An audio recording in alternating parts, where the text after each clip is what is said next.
Hey, this Spokeshave is not working too well. You can see the front of the sole here. The bearing surface is all kind of carved away from years of use. A lot of my use, actually. Used to be pretty good. But now what I'm going to do is just file this off, which I've already started to do. And we'll see what happens from there. I might need to add a piece. As it stands right now, it's kind of sitting deep anyway, so I might be able to get lucky with just shaving it down, but I think I'm going to have to add a piece. So this is the part that's hollowed out. I'll just put some pencil marks here. And we're using a flat file. In fact, I could probably use something a little more aggressive. Okay, let me do that. This is just a Lioggier number 8 rasp. I want to kind of feel where that is. So I'm feeling where that angle is. I'm going to stay with that same angle. This sole in front of the blade is a little angled compared to the blade. So make sure it's resting on there. It's not something I've done too often. I've just done one brass replacement. I'm thinking of using some lignum vitae in here. One of the problems I might encounter is that the blade is curved, convex. So we'll see how it fits, but you can see we're making some progress here.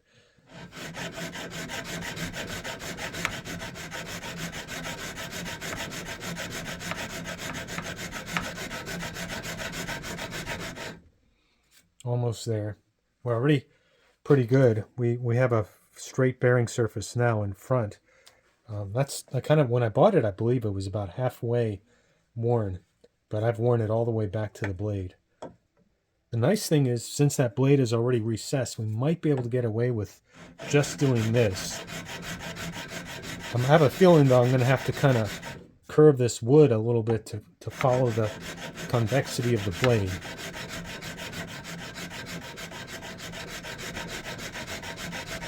I believe this is boxwood. Yeah, we're almost there. You can see the marks.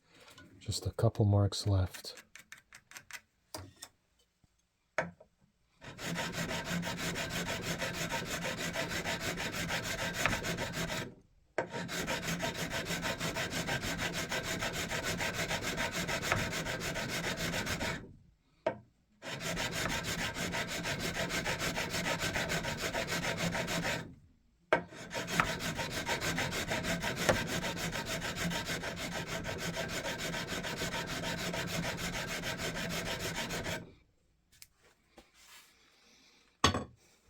Switch to the fine.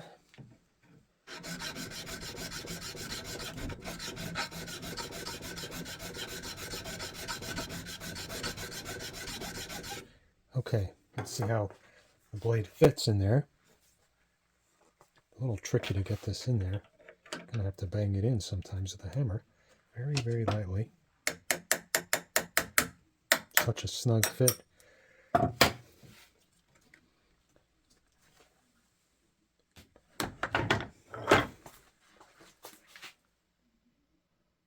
So it's close. Yeah, I'm going to probably have to add a piece. I think it's going to be sticking out too much. I may be able to hammer this in a little further. We'll put the locking nuts on it and see if that draws it in. If not, we'll have to add a piece here. All right, here's a little thin piece of lignum vitae that I just cut out on the bandsaw. Sanded it down a little bit here. We'll glue that using just regular tight bond glue.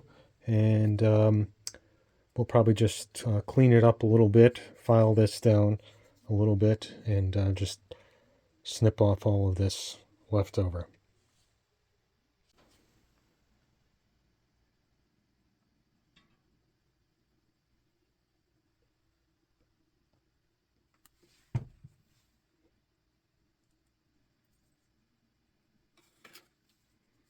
I'm hoping the clamp will work. I haven't tested it yet. Put a little overhang here. All right, spring clamps seem to do the trick. Put one more on there. Okay, 3 spring clamps. I got some overhang here. We'll file that down later. Just let it dry overnight. Here's a piece of lignum vitae. After the glue up, we'll put it up in the vise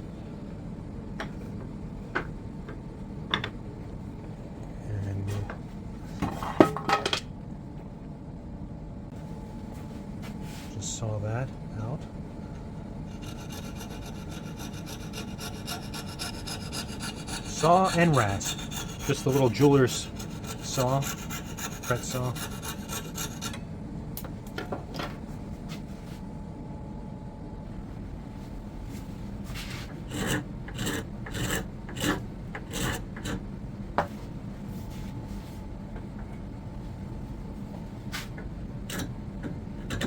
Gosh, this stuff is tough.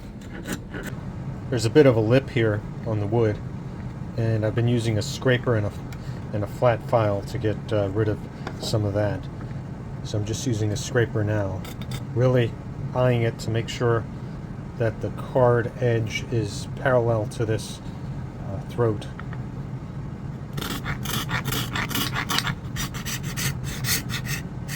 Probably end up refinishing it because I want this really smooth. So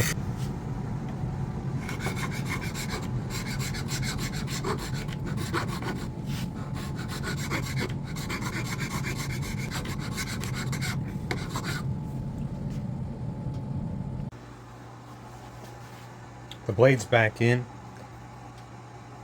Here's a card scraper just to try to level this down. Gotta make sure I don't hit the blade, otherwise I'm gonna have a lot of sharpening to do.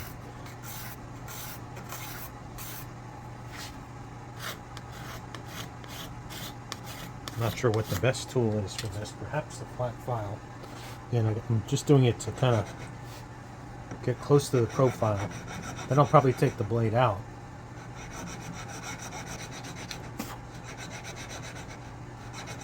So we'll bring that down. Oh, it's getting close, I think. All right, this is all kind of new territory for me.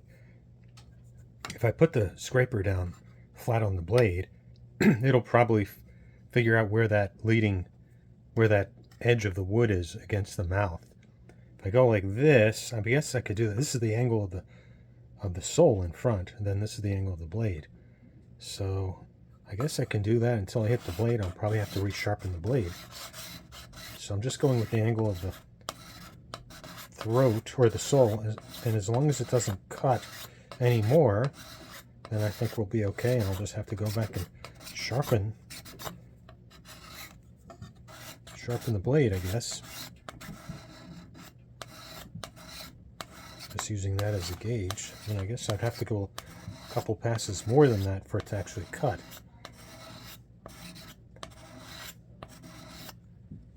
So I'll keep working that, see what we get. We added some Sharpie here, my old friend. I don't know if there's a better method than this. Risking your nice files. Guess I could use a float also. This seems to be working well enough for now.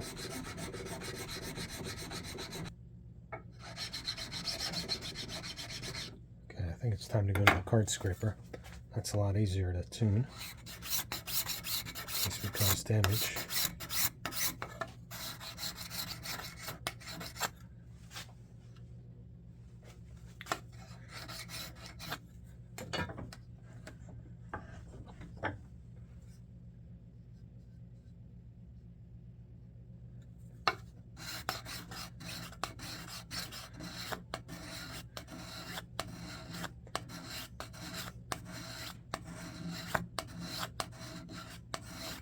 Yeah, I think if I didn't have the blade in there, that would be a complete guessing game. I was thinking of trying to scribe a line here, but there's so little space to do that. I'm not going to really see that line.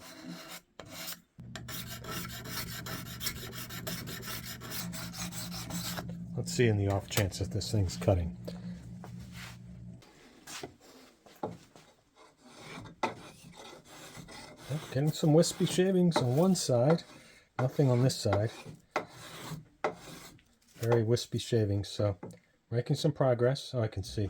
So that gives me an idea. Let's see if we can see that. So this gives an idea. The blade's sticking out quite a bit here, more than I thought it needed to stick out. So we'll take out more on this side and see what we get. Got to go slowly though. All right.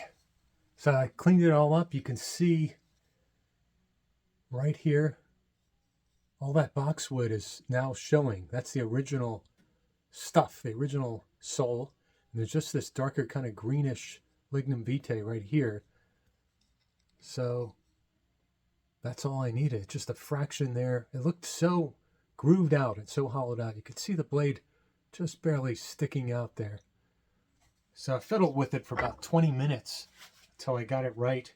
Just using a combination of the card scraper and this flat file while taking out the blade at the end. Initially I had the blade in. I guess in retrospect, if I had to do it all over again, I would just take a pencil and just mark it like this onto the wood. Wouldn't have to have the blade there, and then just fiddle with it until I got low enough, because essentially that's what I did. But the blade stayed intact, luckily, and seems to be working really well. Very happy with it. It's finer cut on this side, a little heavier on the right side, but it's very nice. Very pleased with it.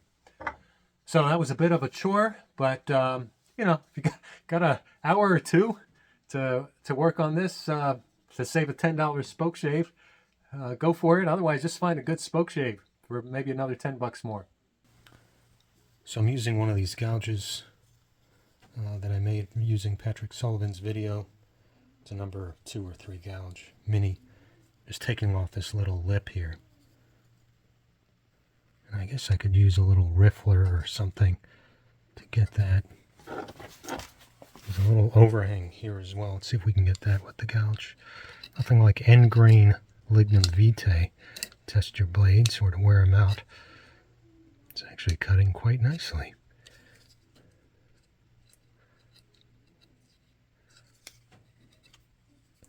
So I think I'll just use a little riffler or something to finish that up.